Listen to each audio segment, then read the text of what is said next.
on what you're dealing with, and because you said reactivity with kids, or he doesn't like little kids or something. Yeah, like eye level kids. Okay. Our previous dog, because we have 3 children, but they're 16, 16, and 13. Okay. So they're all bigger, so all their friends are bigger. Uh-huh. Our previous dog, and their friends are over all the time, so we thought he was okay with dogs, or little kids, until he came around one that was eye level, and we realized we never really socialized him a lot with small children, like his size. Okay. And he like lunged at them, like barked and growled and lunged at them. Were they 2 coming different kids. towards him to like pet him and stuff? Yeah. Okay. Were they like, like being kids and loud and stuff? No, he was just standing there. I see. And I'm sorry, this was outside or inside? Yeah, it was outside. Outside. Random kid on the street? No, it was, so our son, which is mine, is his sister. So like we was doing the drop off Okay. one time, and she went in to go pet him, and he just went. Okay. And then another time I tried to do a patrol, like make him lay down and let her come pet him, and then he tried to Go again. Yeah. But then Clayton's son, he was okay with him in our house, and he was walking around with him in our house. He's letting him pet him. He's following him everywhere. But then when we went to our campground, he was on our porch, and you could see that his physical body got tense, and then he was like, no, he's fine with them. And so I was letting him just be next to me, and his son was like standing right there. He just like lunged and jumped at him. He wasn't going to pet him. He was just standing there. Yeah. So in one context, you're inside the home, they're coexisting, no problem. Yeah. And then this other environment, you said you're in a campground? Campground. Campground, yeah. Oh, campground. Okay. Campground, yeah. I gotcha. So you're hanging out with him, and then Clayton, is that correct? Walks up. Clayton's Or his son. Or his son Who's walks like up. 6. Okay, 6. He enters the campground.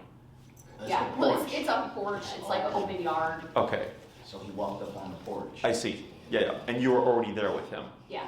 I got you. The other time when they were coexisting within the home, was Clayton's son already there and he entered, or was No, he was here. He was there, and Yeah. then Clayton's son entered, and then there was no tension. Okay. When he entered, was he in the room, or was he like in a separate room, and then Clayton's son entered, and then he came out to like? No, he was in the room. He was already in the room. Okay. Any other times that you've seen like reactivity towards children? No. Okay. Like ever since those few situations, we kind of just shield them from any small like, small kids. Okay. Around. So we have a total of, was it 3 or 4 moments? Is that Yeah. correct? And this is within what time frame? A year. A year? So, and he's 2 years old now. So the first year of his life, he never met kids eye level. Well, he did, because he was, so he was born in January. Okay. We got him in March. And then for that whole summer, we're at the campground a lot. And so there's constantly small kids there. So for like the first 6 months of his life, this was prior to quarantine, we were still socializing. But little girls would come and would pet him in the yard, and he would lay there with them and let them pet him. Like he would want them to come in the yard and play. And then it was like after that, like quarantine, we hit the wintertime quarantine and got super serious. And he didn't see them after like 6, 7 months. Okay, and then back to with exposure again, you started to see tension with the Yeah. eye level. Okay, that makes sense. Anything else? And you said dog reactivity, is that correct? A lot of dog Okay, does he have any dog friends at all? No, not even when he was when he was a pup, or? Yeah, so up until 6 months, he was going to doggy daycare just to socialize him with other dogs, and he did great. He was playing with all sorts of dogs, and even our neighbor has a dog, and he was playing with that dog. It's a German Shepherd. It's a girl, my dad's dog. And then again, after the heavy quarantine, the winter time, we're in the house, and nobody's really going. He had to stop going to daycare because we wouldn't get him neutered right then. Yeah, so he stopped puppy daycare at 6 months. So that was almost the time we came. Okay. Stop with other dogs. Sure. Like once that happened, like he'd have interactions every once in a while with the neighbor, but it kind of really stopped at 6 months age. Gotcha. And you said he can have dog friends, or He won't. he won't? Okay. No. Like, You've not tried since, or the whole like after post quarantine and all that stuff. It was just When once we you have noticed. him, we don't really know how to get him around other dogs right now because he gets so aggressive, like immediately. Okay. And people, you know, I think Nobody wants dogs, to- They don't want their dog to be the one we try and train them. Yeah. Even if he got a muzzle, you know, because he's so big. He's Yeah. still, And his growl and bark is already so deep, everybody's just. I mean, yeah, he's a big boy. How much does he weigh? 120. 120. 125. Yeah. 125. Well, last time we weighed him. Right, so nobody would, so like, it's like, what do we do? Yeah. But it's other things we can do, like I was talking to her about, but Yeah, he doesn't need to have dog friends, but you should be able to walk him and him not be Drag us reactive. down the road. Exactly. Yeah. So I'll go over like what we can do, how we'd approach it, realistic expectations, and all that stuff. Did you do any research on the methods that we use for training? Okay, so you know we use e-collar and prong collar. We don't use prong collar a whole lot. In your case, I probably would because of its size. So like I had a young lady that was like 90, 100 pounds with a 150 pound Great Dane who was dog reactive, and she lived in the middle of Bucktown, so there was dogs everywhere. Yeah. And that dog would, like you said, drag her across the street to get to another dog. Yeah. So for her, because of that size difference, she had to use prong with e-collar. Because she could turn the corner and see a dog just like that, you know? So with him, we most likely do the same thing. Now the prong collar that you have, I don't suggest these styles of collars. That clip, the snap clip, can break. Okay, so especially with a guy this big, if he puts enough pressure on it, it'll snap and break that buckle. Just a standard Herm-Springer collar, which we can give you the information on. I do believe you have the correct size. I think that looks like a 3mm. Is probably the biggest I would go because there's 2.25, which is too small. 3mm, which is what I would say, and that 3mm refers to the thickness of the prongs themselves. But there's a 3.3, which is a little bit bigger, and those tend to be not as effective. Okay, I think you have the correct one. It's just the style of it. I wouldn't want that buckle to break. Okay, it also takes away from some of the. So when you pull on the prong collar, how it constricts and stuff, because it's a nylon, and I think there's like more friction involved. It's not as smooth of a biting pressure. But we can provide you with that. The one I'd recommend probably costs like 25, 35-ish bucks. Okay. Is it all metal? Yes. I think we With the have metal one of chain those. and everything. Yeah, I think we got that at home. So if you have that and like you brought it, I can take a look at it and tell you whether or not. So if it's metal one, great. And then it's just a matter of is it the correct size. Okay. And that one would need to be fitted to him. Like that one's fitted too loose. It needs to be able to fit up top. And then they slide down regardless. But when you have it fitted, you want to make sure it's at the top of the neck because when it's down here, it works more to his advantage. And when it's up here, it works more to your advantage. See, so I had it like that because all I gotta do is tug a little bit on that and he wouldn't drag me down the street. But he told me I had it too tight on his neck. Yeah. So right before we came here, I put one more like, link in there Yeah. and it turned it into that. Sure. Yeah. Before I did have it like up here. Yeah, looking at it here, I'd probably end up taking out 2, but I wouldn't know until like actually fiddling with it. But that one's definitely, it's too big, it should be up here, okay? And then of course the e-collar. Are you guys familiar with what e-collar is? Yeah. Have you used So one we before? have one, but it's not perfect size. After watching your, The a couple videos. of your videos, Okay, it doesn't face him like, yeah, it goes to, we have it at 99. okay. Is that where it caps? Yeah. Okay, do you know the name of the collar? Okay, sure. So the one he would need is the Dr. Black Edition, which is meant for 70 pounds and over. Okay. Okay, because that size difference, it's like I tell people like, because I had like for instance a consult like a week ago. She trained with another trainer, and she had a 35-pound like e-collar meant for a 35-pound dog on a 90-pound dog. And I was like, that's like a featherweight versus a heavyweight. Like it's uneven in terms of power. So you want to make sure you have enough output for a dog his size because you have to account for his size. Dogs are physical animals, they bite each other, so they're already resilient to discomfort as it is. Plus, if he gets reactive or adrenalized and he's in an aggression state, you need to be able to cut through all that stuff. Okay, and we got some dogs, and I got a dog here right now who's boarding with us, who's so intense he actually needs 2 e-collars. Okay, and he's a 60-pound pit. Okay, so he's half his size, and that guy is so crazy he needs 2 e-collars. Yes.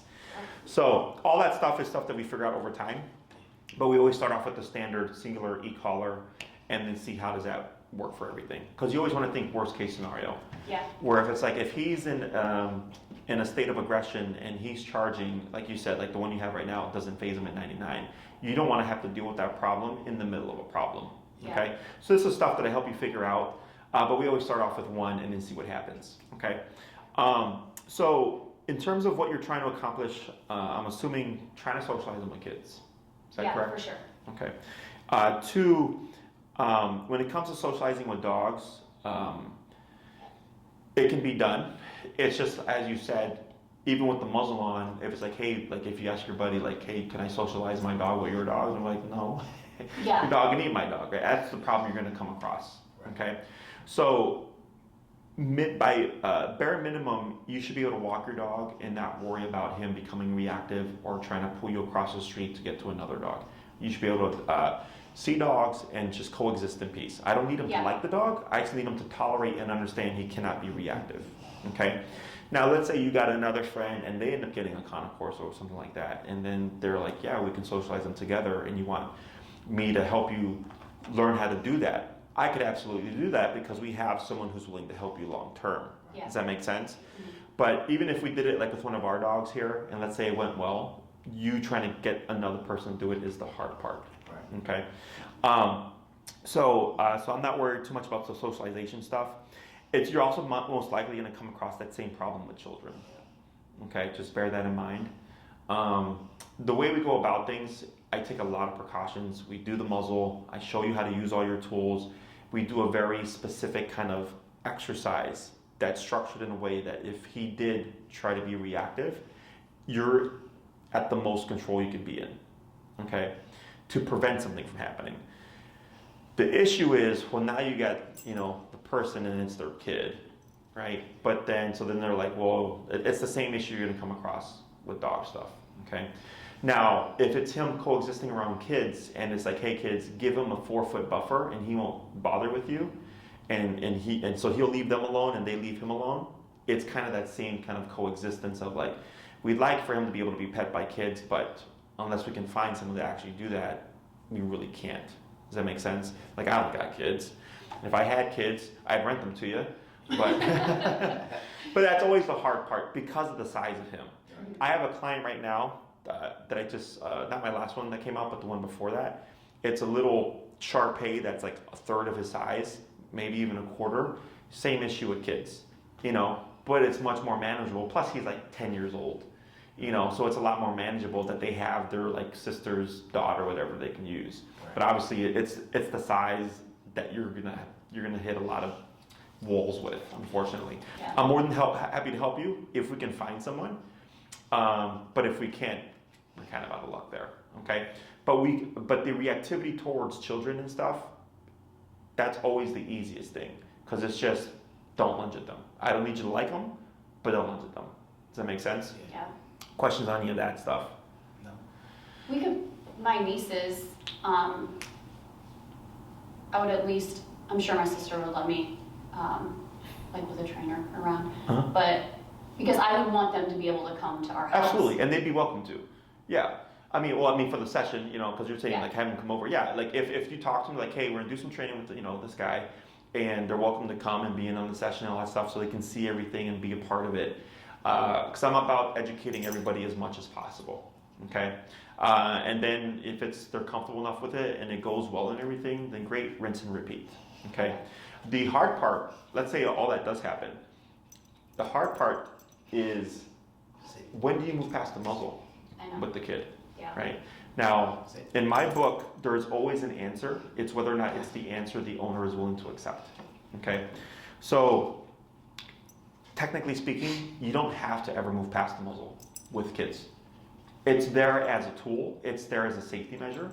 So I get dogs that I've worked with human aggression cases where we did muzzle, and the owner got to a point where like, hey, Jesse, we don't need that muzzle anymore. Like, our dog's been great. So they move past the muzzle. I get other clients who will have the dog muzzled for like the first 15, 30 minutes of the interaction, but then once the dog settles like this, they're like, we don't need it anymore, they take it off, the dog is fine. And I get other clients whose dogs they'll keep muzzled because like the dog's been fine, but we don't want to risk something ever happening. Yeah. You know? And then I get other cases where I tell the client myself, I'm like, I would never take this dog off muzzle because of the liability it would present. Okay? So it really comes down to just, it's intuitive, like you just get a feel for it. And if it's just like, you know what, Jesse, I don't think it's worth the risk of ever having one muzzle around my niece or whatever.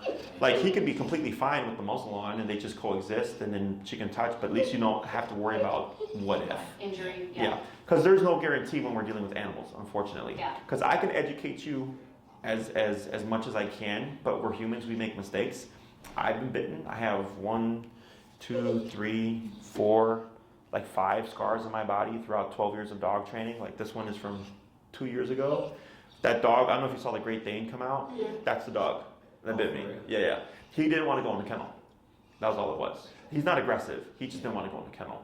You know, but even me, 10 years into my career, this is 10 stitches, I got bit, you know.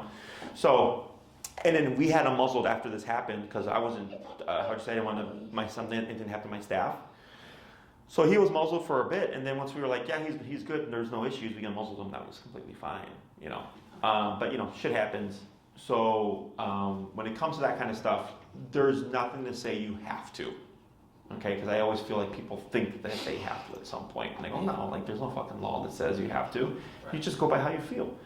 And when it comes to kids, I'm always more cautious because unfortunately, the size difference obviously, but then kids tend to be much more impacted through negative experiences with dogs. Yeah. Even if he just lunges and barks, like for some kids that can be a lifelong thing where now like they just hate dogs because of that moment, you know.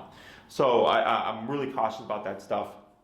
But yeah, so all these tools that we have are meant for you to have a life with your dog and not have to, worry because it's if he's muzzled or I got my e-collar or I got this and that, like there's always something involved where it puts you at an advantage. Okay? So when it comes to the training and then how I would approach this is, so we have the kid thing, we have the reactivity. Is there anything like obedience-wise that you would want him or need him to do that you know of? He done been through obedience training. Mm-hmm. He's pretty good with obedience. He could tighten up on his obedience. But that comes with us. We don't do it on a regular basis. Yeah, reinforce it, sure. Yeah. To keep it good. When you walk with him, like let's say you were to tell him to heel, will he walk at your side no tension? He will. He will. But that's with no stimulation. Right. So like another dog comes or his attention is that way and I gotta pull him back. Okay. And then if it's too close, reactivity. With the dog. If you're across the street, it'd be. You don't have to be that close. Yeah. Oh, okay. Even house. across the street, yeah. he's going. Okay, cool.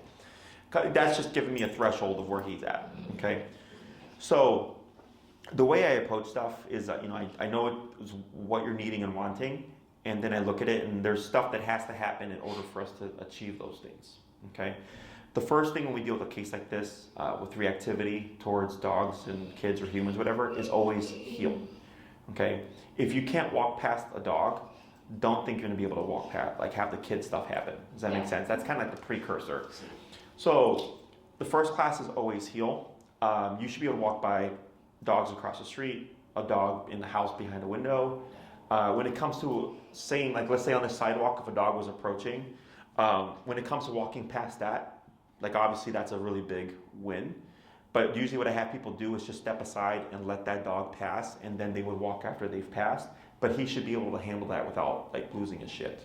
Okay, so that's always the first thing. Once we got that down and we're like, hey, like he doesn't seem tense, he's not locking up, his hackles or whatever aren't going up, he's not going ape shit, and he can walk past dogs calmly, or they can walk past him and he's calm. And I go, cool, now we're at the stage where I think we can now move towards introducing him to children. Okay? So, but it always starts with heel. So that's the first thing that we teach for a couple of reasons. One, most people walk their dogs 3 times a day, 7 days a week, right, to go potty and all that stuff. So if you're doing heel training, with e-collar, it's 3 times a day, 7 days a week. You're practicing that exercise. So it gets them used to the concept of what the e-collar is. It also helps us determine what our levels are. So like you told me, we were at 99 on the collar that we have currently, and he does not care. So that already tells me something, okay? So once we start working with him on the appropriate collar with the appropriate output to him, you'll start to learn like, hey, Jesse, if we're walking in an environment with no stimulation, his number is 45. But then when we see a dog, we're at 85. But if we're at 85, he'll cut the shit and he won't do anything. And I go, okay, so that gives us our ranges. 45 when nothing's going on, 85 when it's a dog in the environment. So now I can take that and I can apply it to kids, right? So if it's like, okay, I know at the highest I've had to go to 85, so I might have to go to 85 when it comes to the kid approaching him. Does that make sense? Mm-hmm. So we're learning stuff about what he needs on the collar to give us insight so that when we're in the situation, it's not like a guessing game, okay? So we revisit heel first. We want to get reactivity in check. So heel, practice 3 times a day, 7 days a week, gives us an idea of what our ranges are. It helps him learn how the e-collar turns on, how it turns off, so that he has an understanding of what to do when it does turn on. Because most people think of the e-collar as a punisher. So let's say it's someone who's never trained before. They take the dog's lunging at dogs. They go, I need to stop this behavior. They can slap an e-collar on the dog, right? They go for a walk. They're not doing any kind of heel training. And then the dog lunges at another dog and they start shocking them on the e-collar, trying to stop that behavior because they're trying to punish the behavior. But the problem is for the dog, they don't know why it's turning on. Does that make sense? Mm-hmm. It's just this random thing that happens. You know why, because you're logical, you're a human, you can foresee all these things, right? So someone could tell you, hey, if you put your finger through in that outlet, you're gonna get shocked. And if you did it, you know why. He doesn't, right? So he needs to understand the e-collar as a communicator, how it turns on, how it turns off, and we do that through the heel training, and then we use that to address other things, okay? So we do heel first, that's the first class. I give you your homework, you go off and you practice. You come back week 2. First thing I'm probably gonna ask you is, how is his reactivity? And then you might say, nothing changed. You might say 50% better. You'll give me some kind of answer. If it's 50% better, I'll ask you, when was he not listening? When was he being reactive? And you might say, when we walked on the same side of the sidewalk, but he would walk past dogs across the street, no problem. Or like dogs inside houses, no problem. I go, cool, we got that out the way. Now we have to worry about same side passing. So let's say the first class we only got as high as 50, and when you come back, you're like, it's 50% better, except for this situation. What does that tell us? That's the situation we need to work on that. Correct. So then if 50 got us that much, what do you think we need to do then? Go up on it. Go up on the collar, right? So we're doing step by step. So I know 50 has gotten me this much progress, but we still have this issue of passing by dogs in the same street. So I'm gonna go 55, 60, 65, 70. We're gonna just keep going up. And then maybe the number is 85. And then you're like, hey, Jesse, ever since we hit 85, dogs can walk past them, no problem. You don't even think about being reactive. I go, cool. 85 is that magic number, okay? Because we want to make sure that's squashed. I don't want you to feel like you're managing your dog. Does that make sense?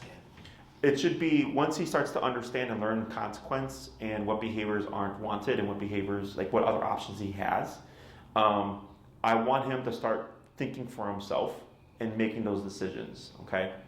And then we just build off of that.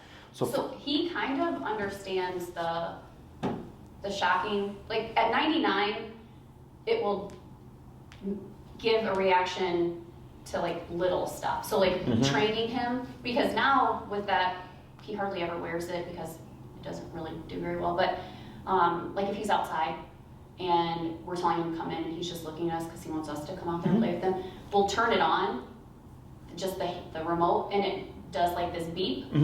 And he comes running because he knows, because what's going to happen. Yeah, because we were doing like really the vibrate. Yeah, we didn't really have to shock him because he wasn't really getting much out of it. The vibrate kind of affected him more. So now just hearing that sound of the remote turning on, he'll come running. But when he's stimulated with like another dog, correct, it doesn't. Correct. You could be shocking him constantly and he. Yes, and that's what we're wanting to address. Right. So we start with these simple things and then see what they achieve and then build on that. Okay? So, and then we don't use the vibrate function. So like some dogs are more sensitive to the vibration than they are the stim because it's a flat sensation as opposed to a gradual sensation. But in time, the vibration can lose its meaning because it's not really seen as a negative, because it's just like a cell phone vibration, you know? Whereas the stim, the muscle contraction is uncomfortable, and the higher you go, the more uncomfortable it gets, and it's instinctual for us to deter discomfort or keep from putting ourselves in uncomfortable or painful situations. Like I wouldn't want to put my finger in an outlet because I know what's going to happen, right? If the stove is on, I don't want to touch it because I don't want to get burned, right? It's against instinct to put yourself in that situation, and we're using that to help him make better decisions. So if you do, like let's say he's lunging at a dog and you say no, vibrate and then stim, you're going to create a delay. Does that make sense? Yeah. Because no means nothing. It's just a sound. Vibration, if he's too intense, he's not going to care. It's just a vibration. The stim, however, if it's appropriate to him and the situation, we can get to a point where we override, right? So like earlier I said the dog, his name's Doug. It's here, the pit, the 60-pound pit with 2 e-collars, right? We worked our way up until I said, okay, like we've been at it and he's not fazed by 1 collar, we need 2 collars, right? And then we found a breaking point. Everybody has a breaking point. It's just whether or not can we get to that breaking point. Does that make sense? Mm-hmm. So that's why we always start with 1 and then see what we get.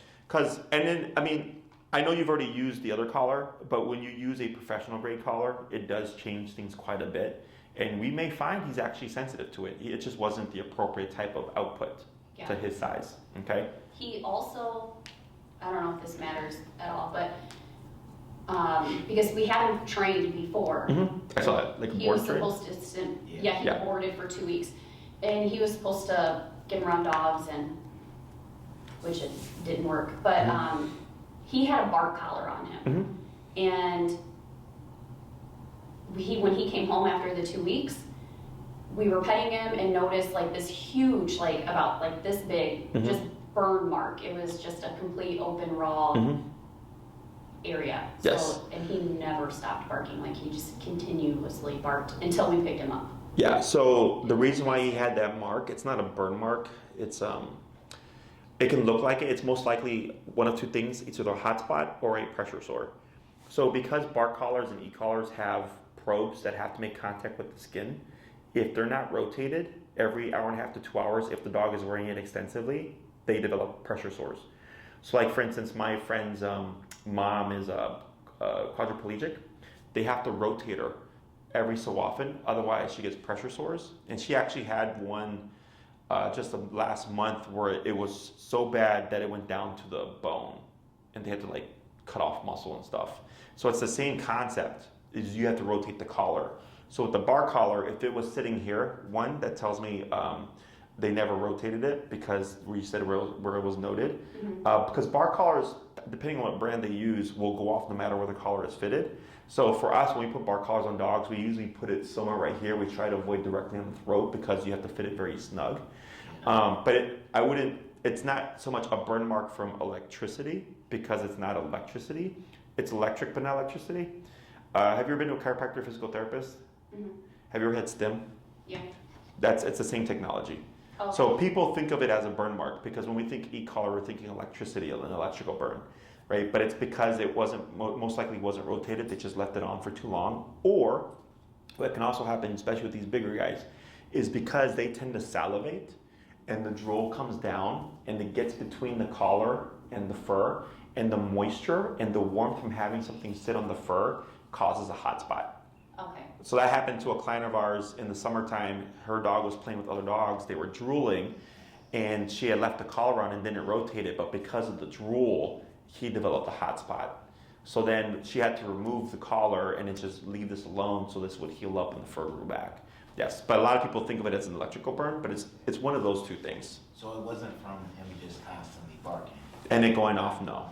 We use bar collars here. The only time I've ever had that happen was another dog similar. He just drooled a lot and they created a hot spot through the moisture.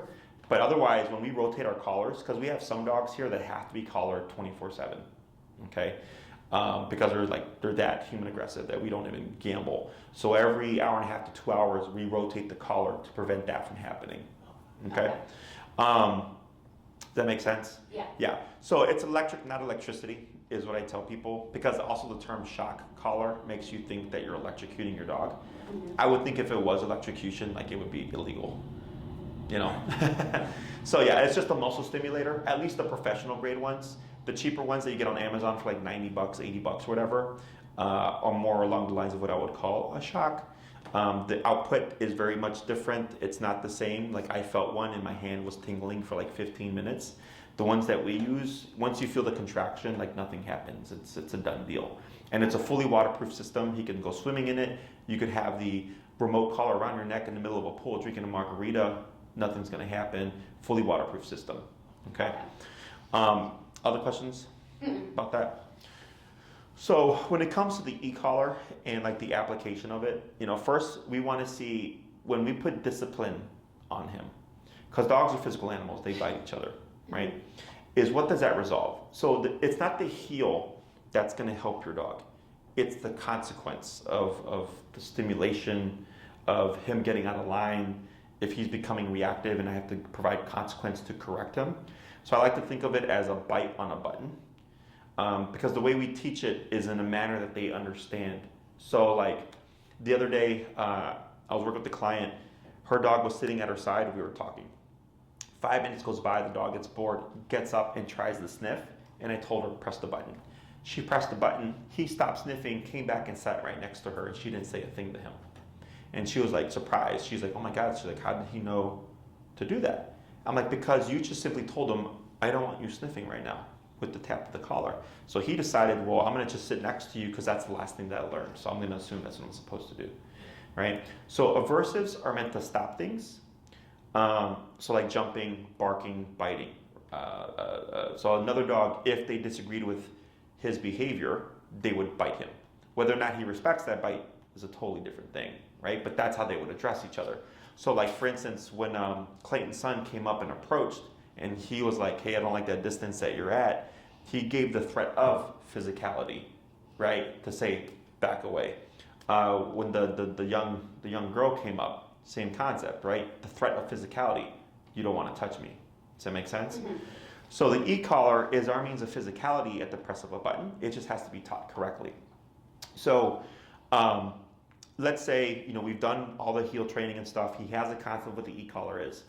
And you're still struggling with reactivity.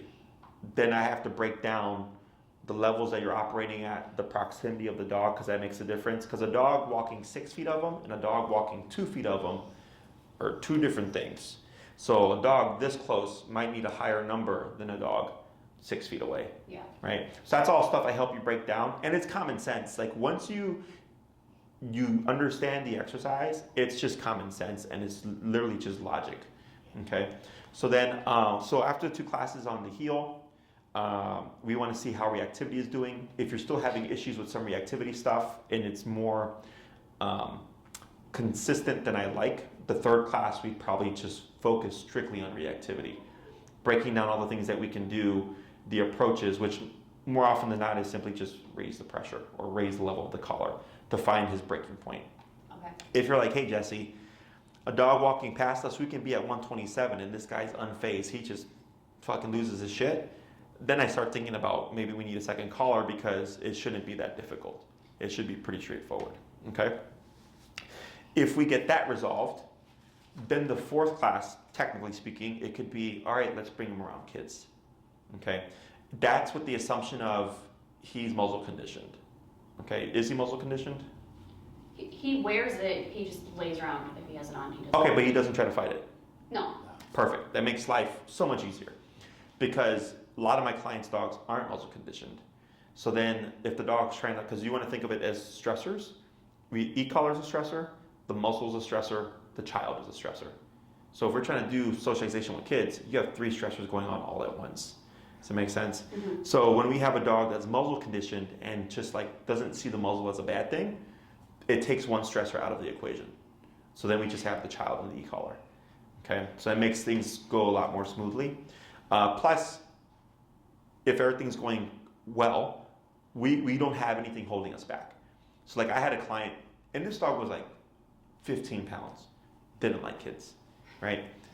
And I told him, muzzle condition your dog. And then we get to the point where we need the muzzle, and they hadn't started the training. So I said, well, I don't want to bring the dog around kids if you've not conditioned your dog. So then they start conditioning their dog, thinking it was going to be easy, like a last minute high school project. Yeah. It wasn't easy. Right.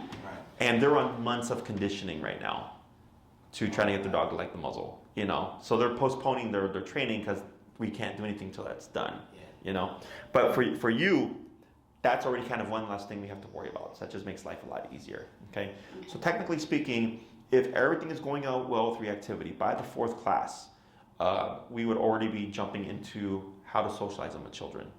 And I use a blend of the e-collar with positive reinforcement, so high value food, turkey, bologna, hot dog, sausage, all that good stuff. So if he tries to act out towards the child, there's a correction, there's a consequence. If he does nothing, good things happen. Okay. I show you how to introduce them safely, how to introduce them in a way that puts you at the most advantage. So if he does try to do something, very minimal amount of risk, especially if we have that muzzle on. Okay. And then it's rinse and repeat. Now, if he doesn't like kids at eye level or whatever, I can't make him like kids at eye level. Okay. We have exercises to help. And it's all about time and repetition. But if it's just like, I don't like these kids, he just don't like them, unfortunately. So like 10 years ago, I didn't like sushi. And then my friend took me to a sushi restaurant. He's like, try the Godzilla roll. So I thought it was gross raw fish or whatever. And he's like, they cook it, try it. I loved it. And now I love sushi, But up until that point, on my opinion, I was like, I don't like that. I'm not going to have that. But I made the decision to like that. So same thing for this guy.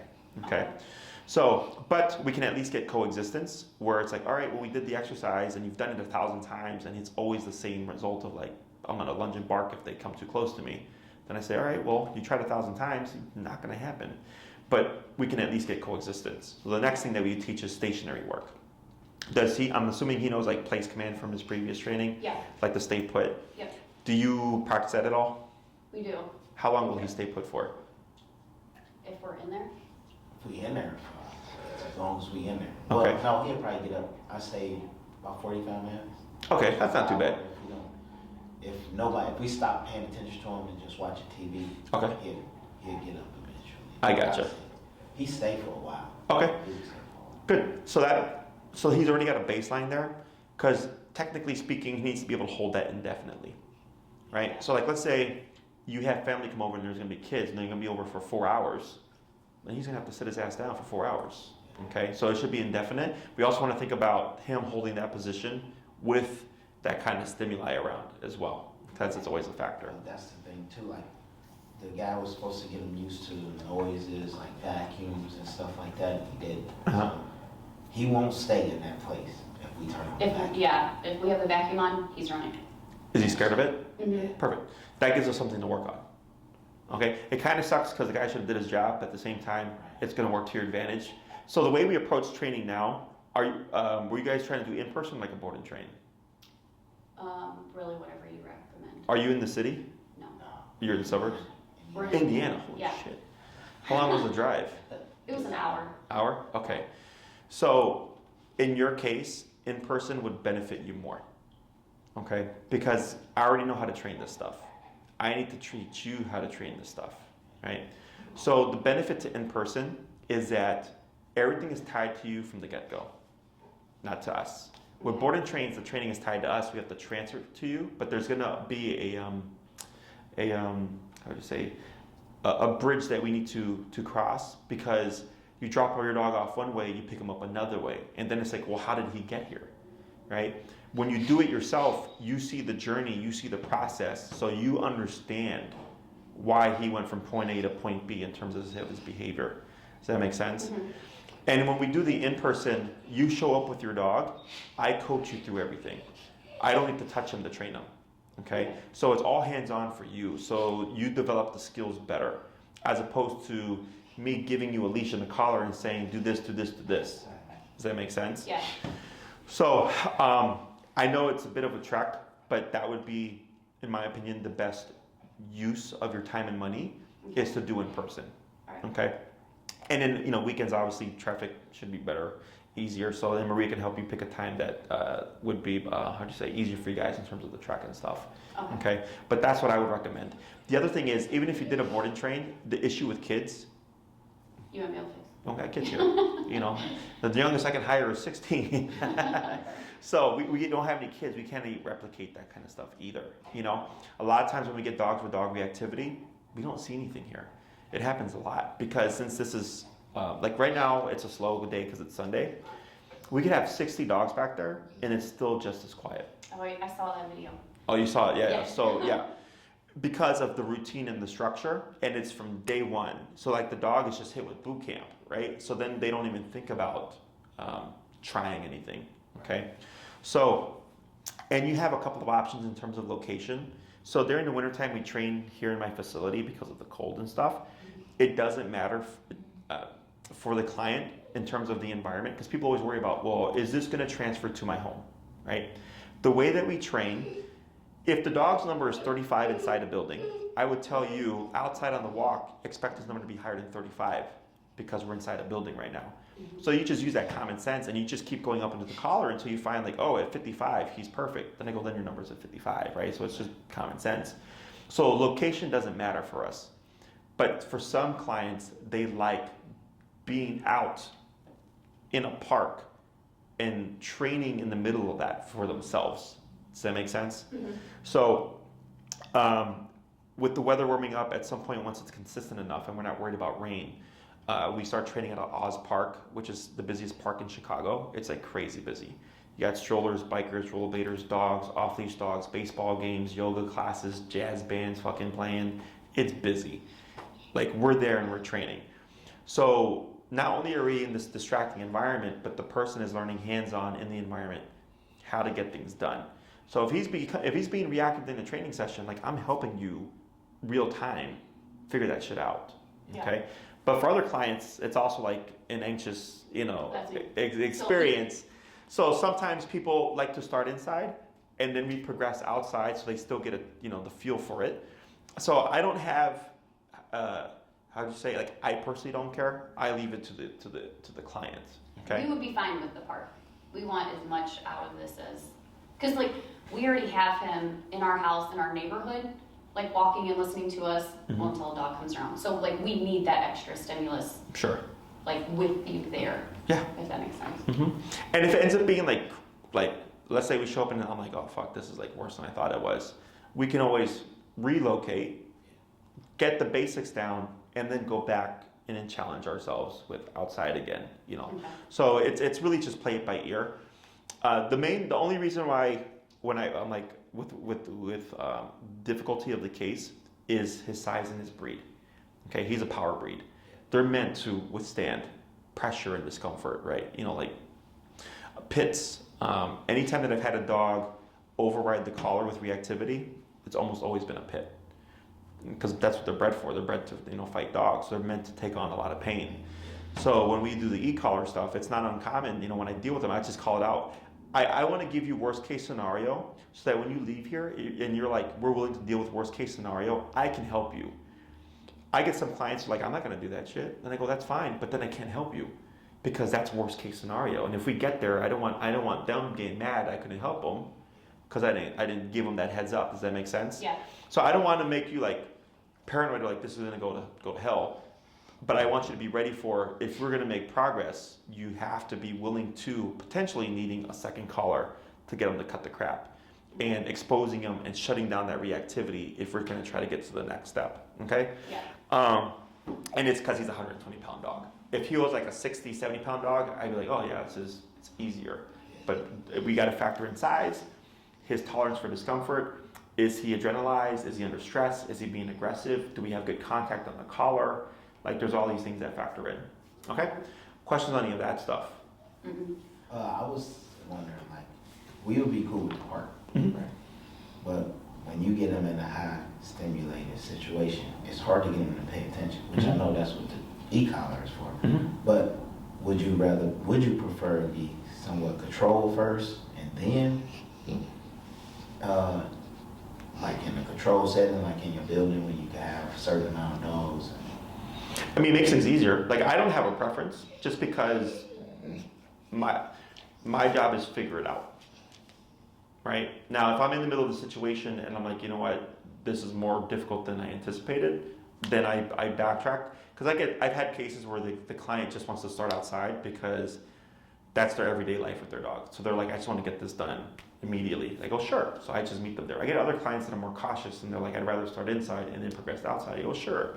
You know, I'm just a play it by ear kind of person. So you're welcome. We can do the first class here. See how that goes. I was just wondering what you thought. My preference is the client preference. But do you think the dog being overstimulated would make it like But that's harder? what we would be working on. Correct. So let's say you showed up to the park and you had the e-collar on and everything like that, and he was just going You're bonkers. thinking pre-collar. With that collar, they, like at least in the videos, they like pick up real fast. Yeah, if you're willing to go there, and by go there I mean like let's say you show up to the park and he's losing his shit, and I say go to 100, and you don't go to 100, we're probably not going to get anywhere, right? Because I'm saying go to 100 for a reason. Yeah. And that's what stops. That's what works against people is the comfort with willing to go to the higher ranges. I would assume you are because you told me you went to 99 in your other collar. Yeah. Because when it comes to like, let's say he's overstimulated and he's just losing his marbles, right? It's not about obedience. It's about don't do that. Does that make sense? Mm-hmm. It's about don't lunge, don't bark, don't be super excited, whatever. I don't care what you do, but just don't do that. That's what aversives are for. They're meant to stop things. But we also have to teach him to do things with the e-collar so that he understands what it means. So it's kind of like this, because if you're in a situation where he's being aggressive and it's like, I need to stop this, it's just stopping the behavior. Does that make sense? Like you have to stop it. Otherwise we have a problem. Like I don't care about sit and heel and down. If the dog's trying to attack me, I just need the dog to not attack me. Yeah. And then I can work on the other stuff, you know? So once you understand the difference between behavior and obedience, it's a lot easier. The biggest thing is just, are you willing to go higher on the collar if I tell you to? And if the answer is yes, then I go, then technically we can start wherever you want. Okay? Other questions? No. In terms of time, like, I do have one more question. Do you prefer it to be the same person? Like for the most part, we would both really try to be there for every class, but do you prefer it to be like doing hands-on, one of us at every class? So having both of you would be the most ideal, just because it is. Remember, it's verbal instruction, right? So it's a lot of information to take in, and stuff gets misexplained or mistranslated or whatever. Or so I've been worked with couples where the boyfriend will tell the girlfriend like, well, Jesse said to do this and go to this number, and she's like, I don't believe you. You know, and now they're fighting over what I said. Mm-hmm. So when it's everybody here, we're all on the same page. So that makes that easier. Plus, we're not worried about like, oh fuck, what did Jesse say? Like when this happened, you know, because it is just a ton of information. So ideally, both people will be there. I understand that maybe you get sick, but you don't want to miss a class or whatever, and one person shows up. What I'll do is like, if we intended to do one thing, and I'm like, that's too important, I'll do something less important. Okay. And then save the more important stuff for when both people are actually there. Okay. So the first class is definitely always the most important because that's where all the learning is. Okay. The first class, and then like let's say the socialization class, or with like children, or like the reactivity class, those would be the most important. That I would say definitely that's where we want to have both people present. Okay. But otherwise, if someone is sick or can't make it or whatever, it's not a big deal. Okay. Okay. Other questions? Mm-hmm. In terms of cost and length of time, I would put you at minimum 6 classes, and then we have 3, 6, 9, and 12-week programs. 3-week is like I just want to walk my dog and stop reactivity. So it's super simple. It's 3 classes once a week for an hour.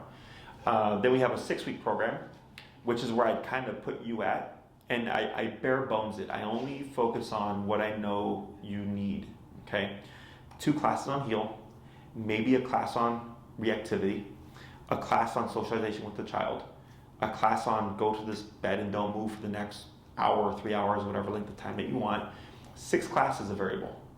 Okay, so like let's say you want to revisit kids again, or maybe he's doing great with the kids that you've worked with, but there's a kid he's never met before, and you want to try that for the 6th class.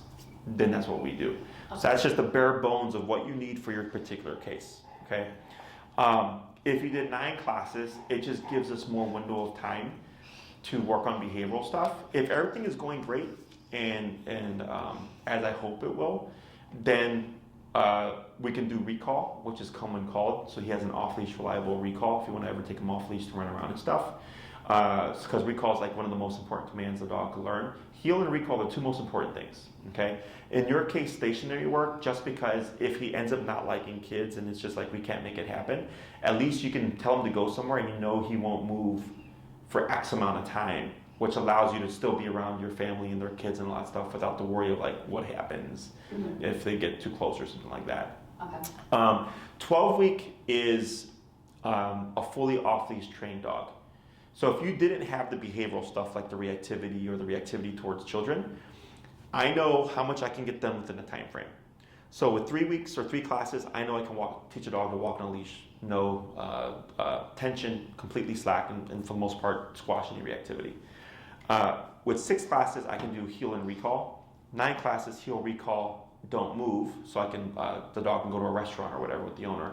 12 classes is all the commands: sit, stay down, come, place, heel, built to an off-leash level. Okay, so that's an owner that goes to the dog park, goes to the dog beach, lets their dog off leash all the time, goes hiking with their dogs, take their dogs to the friend's house, to restaurants, like they do everything with their dog. So that's a fully off-leash trained dog. Okay. In your case, if you're like, well, I want as well-trained of a dog as I want, but I also want to work on behavior, when I come in, I focus on the important stuff first. So if you're doing a 12-class program, and I want to get that out the way, so at this way, by class 4 or 5, I have a feel of where your dog is at behaviorally. And if everything's going well and it's looking good, then I help you start pressing the obedience to an off-leash level and we start training all the other stuff. Does that make sense? Yeah. Because I don't want to move towards like recall if he's still lunging at dogs. Yeah. Because that's obviously something that needs to be resolved first. So I'll tackle all the important stuff first, and if we feel like we're in a good place, then I start teaching all the other things. Okay? And we can always touch upon like, I'll usually ask like, how's reactivity been? Or how's like this been? Or how's he been around kids? Just to make sure that during the length of the program, everything is going well. And if for whatever reason, like let's say you're on class 9 and you try to, like for whatever, like you're on a walk and he became reactive and you're like, man, Jesse, like we had a really bad day where he was reactive and we couldn't stop him. Then we'd have a class on like what happened. You know, maybe the dog was lunging at him. I'm like, well, that makes sense because the dog's lunging at him. So now he's thinking there's threat. So that's going to be harder to squash than if it's just walking past the dog. Mm-hmm. Okay. Would you squash it or what? Like. Oh, like reactivity towards another barking dog? Yeah, like if a dog lunges at him, would you correct Yeah. that? Well, yes. Yeah. Yeah. I mean, logically, it makes sense. Like if I'm walking down the street and someone's talking shit to me, I'm like, what the hell's your problem, right? But as humans, we have like laws and crap, right? So like I can't just go and like beat the crap out of them because I can still go to jail for that. So I know to like, unless necessary, I'm gonna just ignore that and continue on with my life. Okay. Same thing for him too. Because what happens if you turn the corner one day and that dog becomes reactive and you're caught off guard and you're right in that moment, right? It sounds like impossible, like, oh shit, like my dog can learn to hold like the reactivity with that. And I go, yeah. I want to say like 98 to 99% of the time we can get that done. The only times that we have issues with getting it to that level, it's usually some kind of power breed, okay? And mostly pits. It's not that the owner can't stop it, it's just if they're caught off guard and it's too sudden, you can't plan for that. Mm-hmm. So that's the hardest thing to squash. Okay. But technically you can. You just have to be willing to go to the level needed to get the dog to cut the crap. Okay. Okay? Because even if you max out the collar and put 2 collars on them, it will never match a dog bite. It's very uncomfortable, it's very painful, but it will never match the damage of a dog bite. So that's where we get stuck. But I would say 10 to 12 years of training, I probably get 1 dog a year that's just that kind of dog. Where it's like we can squash it, but the dog doesn't retain it. So then if the owner gets caught off guard again, the dog will blow up. The owner can stop it, but the dog will blow up. Does that make sense? Yeah. And I want to get people to the point of where that doesn't even happen. But it's not Exactly. Like this, that's just life. It's not always going to be like that. But for the most part, getting to be able to live just a life with your dog and not worry about stuff like that is pretty straightforward. Okay. So at minimum 6, the fact that he's muzzle conditioned or at least tolerate the muzzle helps a ton. And if you just want either more time to work with him or get him to a higher level of training, then you have 9 and 12 classes as well. Okay. But we can add on as you can, but we don't prorate classes. Okay. So if you did 6, that's 1,000. If you did another 6, that's another 1,000. So that's now 2,000 in total. If you commit to 12 up front, it's $1,725. So it's a little bit cheaper. Okay. The reason why we do it that way is Maria books my calendar ahead of time, right? So if you come in wanting 6, you would find a time that works for everybody. And let's say it's Saturday at 5 o'clock. And Saturday at 5 o'clock for 6 weeks plus 1 is your time. No one can take it from you. Okay. So, but let's say we get another person that wants 5 o'clock on Saturday. Well, Maria will tell them, well, this program is going to end on this date. We can sign you up for this date. So now that's being pre-booked, right? So then if you want to sign up for another 6, well, now you're redoing the whole process again of finding a time and all that stuff because she's already pre-booked the time after your lesson. Does that make sense? Yeah. Because evenings and weekends are my busiest times because most people are back to 9 to 5 now. So now, so during the pandemic, like we were training like during the day and stuff because no one was working. But now people are kind of back to a 9 to 5. Then my evenings and weekends are crazy busy. Plus they're in high demand come the spring and summer. Mm-hmm. Everybody wants to be training outside. So then I get, sometimes Maria will be booking me out like 2 months in advance because my schedule's full. So you can add more classes. They're just not prorated. Okay, so if you want a discounted price, you just say, hey, we'll do 9 or whatever, and then she'll book you. And I get some clients who will book 12, and they'll do 6. So like I had a client that trained in the fall. She did 6 classes in the fall, paid for 12, told us she was going to take a break and come back in the summer of this year. And then because she didn't want to train during the winter. And I said, that's perfectly fine. She just committed to 12 up front so she could get the discount, but she asked if she could space them out that way, and I said, that's perfectly fine, like I don't care. Okay, so as long as we know ahead of time, like we're pretty flexible, but 6 is the minimum that I would recommend for your case. Okay. And I would probably push things faster in the terms of like if you need to like do anything with the collar, because I'm only going to have you for a little bit of time. If you do a longer program, it's a bit easier to stretch things out because I know I'm going to see you for 9 or 12 weeks or whatever. So I'm not so pressed on slap a second collar on the dog. Okay, but that's super rare. Other questions? How long is the session? An hour. Yeah. So it's once a week for an hour. And then in terms of like scheduling and stuff, if you want to kind of expedite things a little bit, you can email Maria your schedules. That, like, let's say that the both of you would be available, and she'll cross-reference your calendar with my calendar and find where she can fit you. And if she knows you're coming from Indiana, she'll factor that in too, so that you're not in the middle of traffic trying to come to the train or whatever. Yeah. And then just give her a few days because since you've submitted your consultation form, other people have submitted their forms. So now she's booking them and then booking other clients previously. So then you're kind of back in line again. Once you've locked in your time with her, you're good. You're on the calendar, you have your recurring time. Unless you have like a rotating schedule or something, then that makes things a little bit more complicated. We can still accommodate, but then when I have clients with rotating schedules, I don't see them week to week a lot of times because our schedules just don't line up certain weeks, which isn't a bad thing. It just gives you time to work on stuff. Okay? Other questions? I don't think so. The collar that I would recommend for him is the Dr. Black edition. Maria will send you the information on what the model and everything is. It runs around $330-ish with tax. It's meant for 70-pound dogs and over, so it's the one meant for his size. They last a really long time. So like I had my collars for about 10 years before I had to replace them. Fully waterproof system, 1 mile range. So obviously plenty of range for the average family pet. And then booking time. Most common question I get is when does the e-collar go away? In my book, when you need it, it doesn't. So like whenever you walk him, because you can't account for life turning around the corner and seeing the dog, Yeah.